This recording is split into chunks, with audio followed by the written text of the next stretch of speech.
What do Falcons do? We rise up and avoid major problems with the NFL. Welcome to Rise Up Reactions. This is a show where we talk all things Falcons, NFL, Georgia sports, and in general the sports news of the day. I'm your host, Dr. Lee Denning, the Golden Hard Knock and a lifelong sports fan. And man, I think Falcons breathed a collective sigh of relief after allegations with the Kirk Cousins tampering situation. Obviously, when they did their investigation, the NFL determined that, hey, it really was not as big a deal as they thought it might be based on Kirk Cousins' initial introductory interview with the Falcons press conference. So I don't know what was said. I don't know what was found. But apparently they were also investigating tampering allegations with Darnell Mooney and with Charlie Werner as well. Didn't realize that that was part of it. But we're functionally going to lose a fifth-round pick next year. We're going to lose a $250,000 from the organization, which is just chump change to a guy like Arthur Blank, who owns Home Depot, and he owns the Falcons. And then you've also got Terry Fontenot as our general manager. He is now going into his fourth year as the general manager. He's going to have to pay a $50,000 fine, which is huge to most regular people like us. But when you think about it, the average NFL GM makes between $1 and $3 million a year. If he's done any sort of good management with his funds after taxes, everything, that should be chump change to him as well at this point, as long as he hasn't been living high off the hog and has been doing some very fiscally responsible things with his money. So overall, this could not be seen as anything other than a slap on the wrist.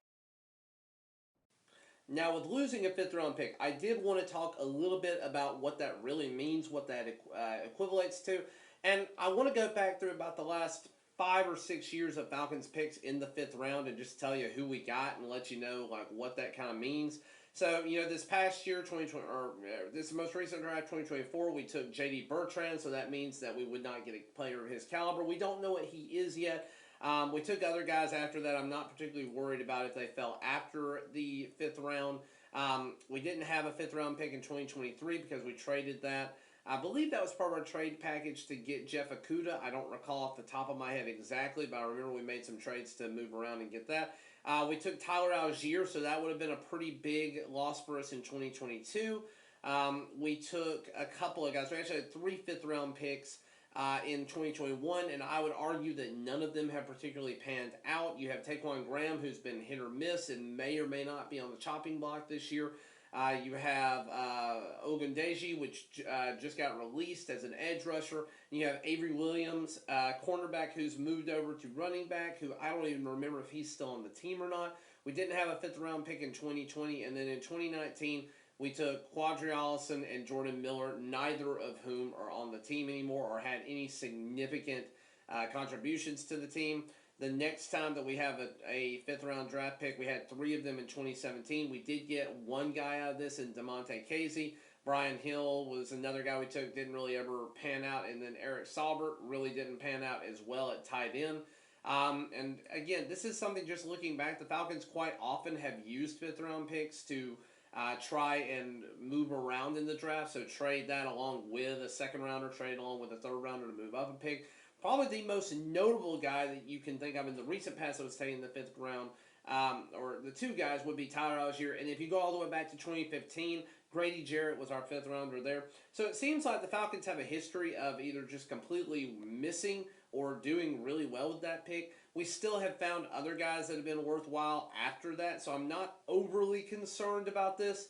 I think it's something that, again, we avoided the hammer, which is what I wanted to do. I did not want to lose a day 1 or a day 2 pick. I anticipated, regardless of what you think, if the Falcons actually did anything wrong. I personally think that it's the NFL. It's a business. All of these guys know each other personally. They're talking to each other in the offseason. It is unreasonable to think that players on one team are not hanging out and talking to players of another team, especially when they know guys back and forth between these organizations. Darnell Mooney knows Kirk Cousins from being in the NFC North. Kyle Pitts, he knew that he's known Kirk Cousins for a little while as well, had his cell phone number, was able to reach out to him and talk to him.